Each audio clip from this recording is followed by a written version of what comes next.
When a grieving father finds two young boys crying next to his son's grave, he couldn't just watch but find out who they were and how they knew his son.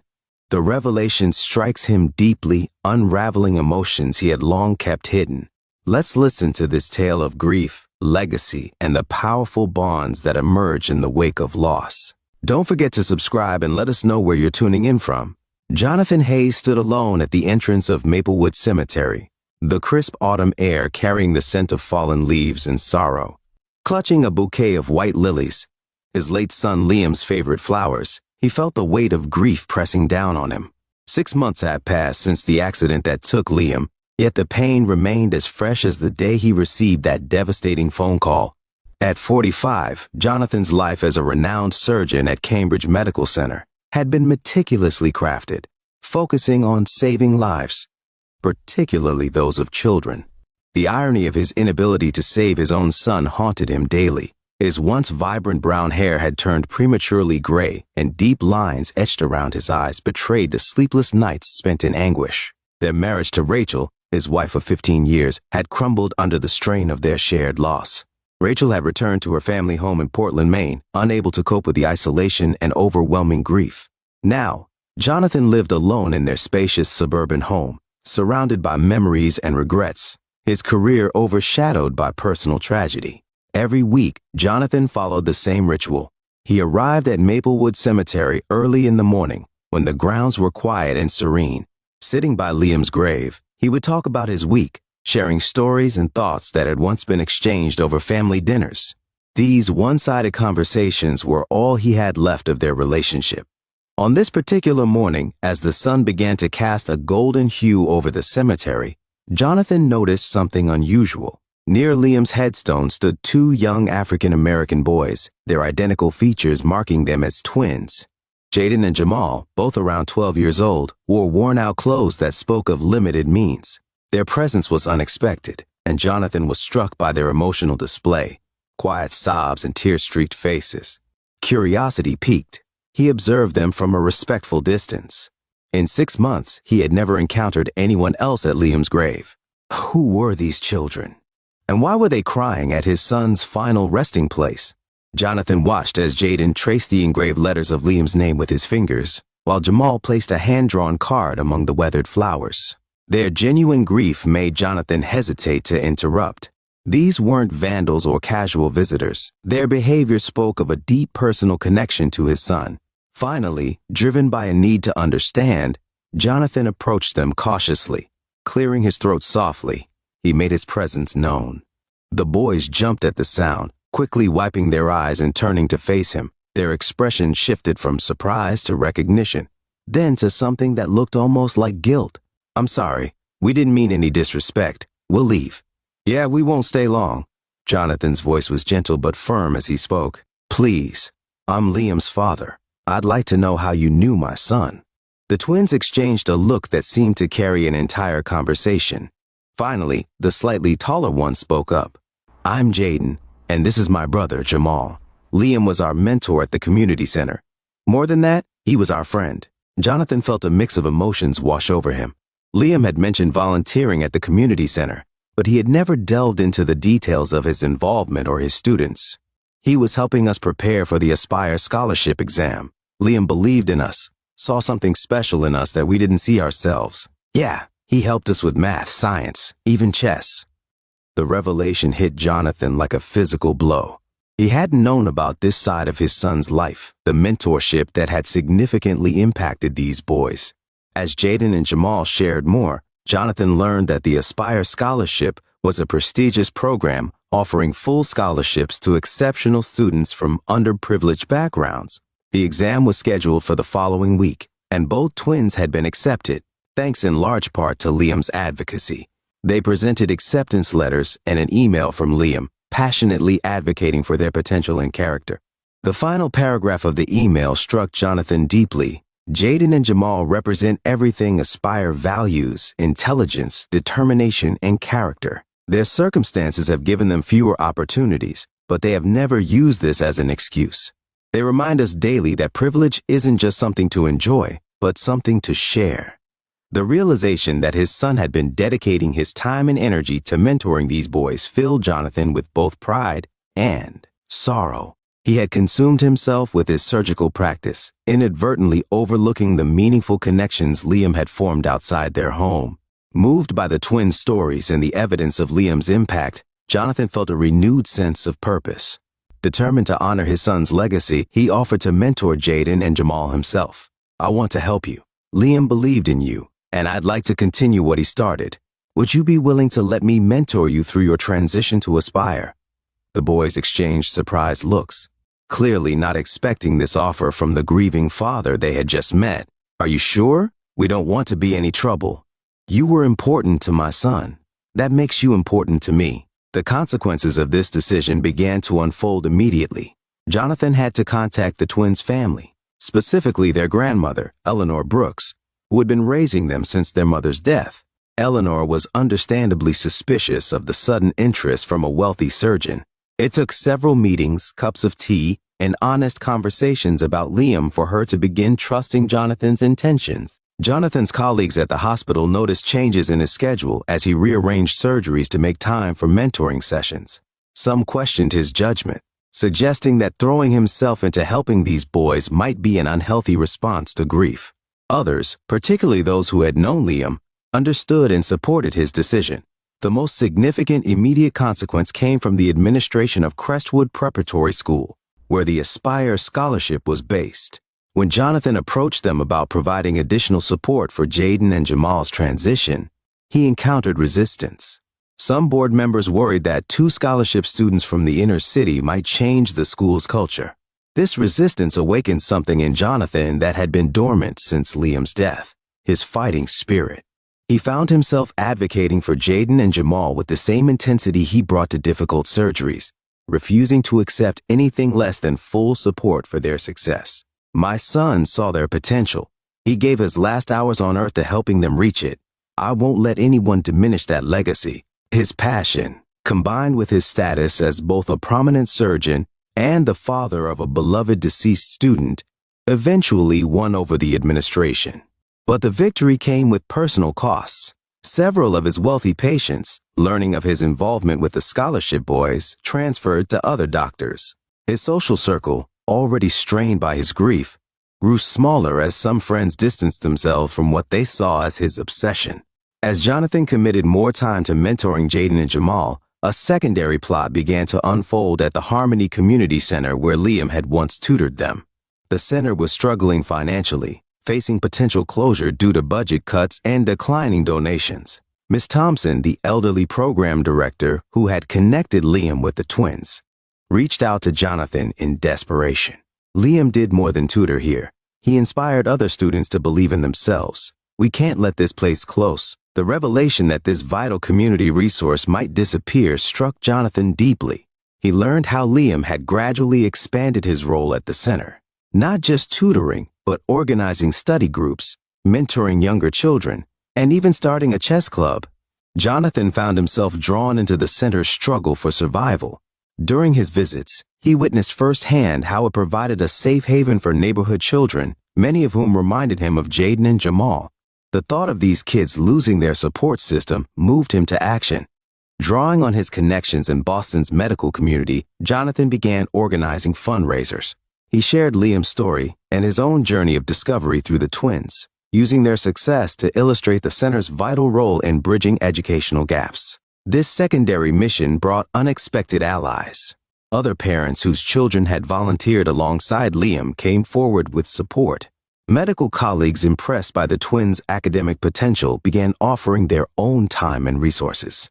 The community center's plight also caught the attention of local media, particularly when they learned about the connection between the deceased son of a prominent surgeon and 2 scholarship students from the neighborhood. The resulting publicity sparked discussions about educational inequality and the importance of community programs. Miss Thompson watched these developments with a knowing smile. "Liam always said his father could move mountains when he set his mind to it. You'd be proud to see you fighting for these kids." The secondary plot served to deepen the main story, showing how Liam's influence had extended far beyond just Jaden and Jamal. It also provided Jonathan with a broader context for understanding his son's commitment to making a difference in others' lives. As support for the center grew, Jonathan found himself increasingly invested in its mission. What had started as a tribute to Liam was evolving into something more, a commitment to ensuring that other children would have the same opportunities his son had helped create for the twins. As summer progressed, the relationships between Jonathan, the twins, and their extended circle began to evolve in unexpected ways. The initial awkwardness between Jonathan and Eleanor Brooks, the twins' grandmother, gradually transformed into a warm friendship built on their shared concern for the boys' future. Eleanor, who had initially been wary of Jonathan's intentions, began inviting him to stay for dinner after tutoring sessions. These meals became a time for sharing stories. Eleanor would recount tales of the twins' childhood mishaps, while Jonathan shared memories of Liam that he had previously kept locked away in his grief. "Your boy saw something in my boys that even I hadn't recognized." He gave them permission to dream bigger. The twins themselves began to open up more to Jonathan. Their relationship shifted from formal mentorship to something deeper. They started sharing not just their academic challenges, but their personal hopes and fears. Jamal, the quieter of the two, confided his anxieties about fitting in at Crestwood. Jaden worried about leaving their grandmother alone while they attended school. Jonathan found himself growing increasingly protective of the boys, much as he had been with Liam. When Jaden caught the flu and had to miss a week of summer preparation classes, Jonathan rearranged his surgery schedule to bring him soup and help him catch up on coursework. When Jamal's old laptop crashed, Jonathan didn't hesitate to buy him a new one, the same model Liam had used. The relationship with MS Thompson at the community center added another dimension to their growing family circle. Liam never saw boundaries, race, class, anything that kept people apart. He just saw potential waiting to be nurtured. Jonathan's involvement with Jaden and Jamal began to transform his own grief. The crushing weight of loss started to lift, replaced by a sense of purpose he hadn't felt since the accident. The twins' presence forced him to maintain a regular schedule, ensuring he ate proper meals and engaged with the world again. Eleanor insisted on feeding him whenever he visited, helping him reconnect with life outside his grief. Their questions about Liam allowed Jonathan to share memories he had been too painful to voice before. Through their interactions, he began to heal, finding solace in the legacy his son had left behind. They've grown to not just excel academically, but in confidence and character. Top students at Crestwood now. They carry themselves with the quiet assurance that comes from knowing they have earned their place. As Jaden and Jamal embarked on their journey at Crestwood Preparatory School, they faced the first test of their resolve. During their first day, they encountered subtle forms of exclusion and prejudice from some students and faculty. Whispered comments about being charity cases and lowering standards circulated among their peers. Before Jonathan could intervene, an unexpected ally stepped forward. Mr. Bennett, Liam's former chemistry teacher, addressed the gossiping students. "Gentlemen, Thomas Hayes scored the highest grade in my AP chemistry class while tutoring these young men. If they learn from him, I expect them to do even better." This confrontation marked the beginning of their efforts to foster inclusion and acceptance within the school. With support from Mr. Bennett and other sympathetic faculty members, Jonathan helped develop an integration program that included mixed study groups and collaborative extracurricular activities like the chess club. Eleanor's contributions continued to strengthen the bonds within their new family. She became a bridge between Jonathan's world and the community, offering wisdom and support. Her Sunday dinners with Jonathan and the twins became a cherished tradition, a time for sharing and healing. A significant turning point came when Jaden overheard someone suggesting that Liam had helped them out of pity rather than belief in their abilities. The comment shook both twins deeply, making them question everything they had worked for. That evening, in Liam's preserved room, surrounded by his belongings, Jonathan shared a revelation he had never told anyone. "The night of the accident, Liam called me. He was excited about your practice test scores, saying you two were going to change Crestwood forever.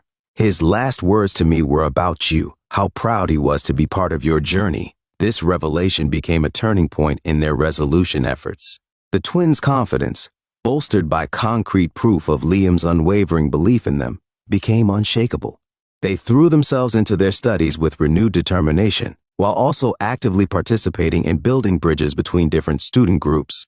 Gradually, The resolution attempt began to show results. Jaden and Jamal's academic excellence spoke for itself. Their presence in top classes, their contributions to school discussions, and their success in chess tournaments began to change perceptions. Other students, particularly those who had taken part in the community center program, became allies and friends. The twins not only excelled academically, but also became advocates for inclusivity, mirroring Liam's legacy. Their achievements inspired others, creating a ripple effect that reached far beyond Crestwood's walls. The climactic moment arrived on the evening before Crestwood's fall semester was set to begin. Jonathan had organized a small celebration dinner at his home for Jaden and Jamal, inviting Eleanor, Miss Thompson, and several key supporters from the Harmony Community Center. They gathered in his dining room, a space that had been empty and silent since Liam's death. Jonathan prepared to make an announcement, having worked secretly with Crestwood's board of directors. But before he could speak, an unexpected visitor arrived.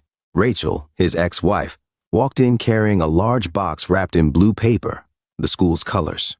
"I found these in Liam's room in Portland. I think he meant them for you." With trembling hands, Jaden and Jamal opened the box. Inside were 2 Crestwood blazers, carefully pressed and wrapped in tissue paper. Pinned to each was a note in Liam's handwriting, "For when you make it, never doubted you would."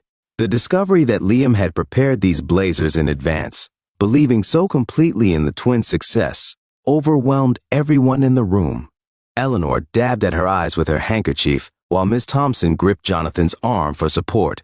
"Liam believed in you boys. He was right, which is why I'm announcing tonight the establishment of the Liam Hayes Memorial Scholarship Fund." He explained how he had worked with Crestwood to create a permanent scholarship program for students from the Harmony Community Center. The fund would ensure that every year promising students like Jaden and Jamal would have the same opportunity Liam had fought to give them. But that wasn't all. Turning to Ms. Thompson, Jonathan continued, "The medical board has agreed to partner with the community center. We're establishing a medical mentorship program connecting students interested in healthcare with doctors who can guide them, just like Liam guided you." The announcement was met with stunned silence, followed by an eruption of joy and tears. Eleanor pulled both twins into a fierce hug, while Miss Thompson began making plans for implementing the new program amidst the celebration. Eleanor's contributions continued to strengthen the bonds within their new family. She became a bridge between Jonathan's world and the community, offering wisdom and support. Her Sunday dinners with Jonathan and the twins became a cherished tradition, a time for sharing and healing. The twins thrived at Crestwood, their academic achievements and personal growth inspiring their peers. Jaden and Jamal not only excelled in their studies but also became leaders in promoting inclusivity, embodying Liam's spirit of compassion and belief in others. As the Harmony Community Center thrived under renewed support, its role as a hub for educational innovation expanded. Partnerships with other schools and programs were established, creating a network of support for students from various backgrounds. Jonathan's medical mentorship program connected aspiring healthcare students with experienced doctors, providing invaluable guidance and opportunities. Rachel, initially skeptical of Jonathan's renewed focus on mentoring, began to see the positive impact of their efforts. Her involvement with the scholarship program helped her process her grief, leading to a stronger, non-romantic partnership with Jonathan. "I see why you're doing this. It's not about replacing Liam. It's about continuing what he started."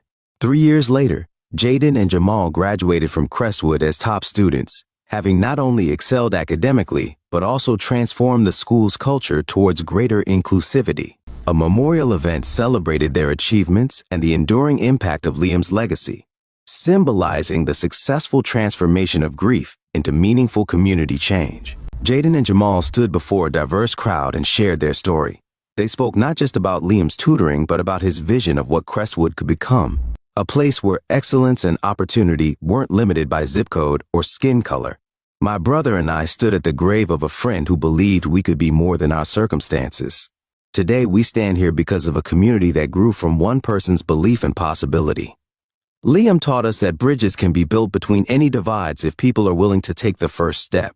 His father showed us that grief can become grace when we open our hearts to unexpected connections. The themes that had defined their story resonated through the ceremony: belief in others, the strength found in unlikely friendships, and the way loss can transform into legacy. Eleanor's growth was equally remarkable. From a grandmother worried about her boys entering an unfamiliar world, she had become a confident advocate for educational equity. Other parents saw her advice, and her home had become a gathering place for families navigating similar journeys. Rachel found healing through her involvement with the scholarship program. Working with new families helped her process her grief while honoring Liam's memory in practical ways. Her relationship with Jonathan, while not romantic, had evolved into a strong partnership focused on continuing their son's work. As Jonathan reflected on their journey, he realized that the pain of loss hadn't disappeared, but had been transformed into something meaningful. Liam's death had created an unexpected ripple effect, bringing together people who might never have met, challenging assumptions, and creating opportunities for genuine understanding across social divides. Sometimes it takes seeing ourselves through someone else's eyes to understand who we really are and who we can become. The true miracle wasn't just what Jaden and Jamal had achieved, but who they had become together. They had found their way forward not by trying to replace what was lost, but by building something new from its foundation.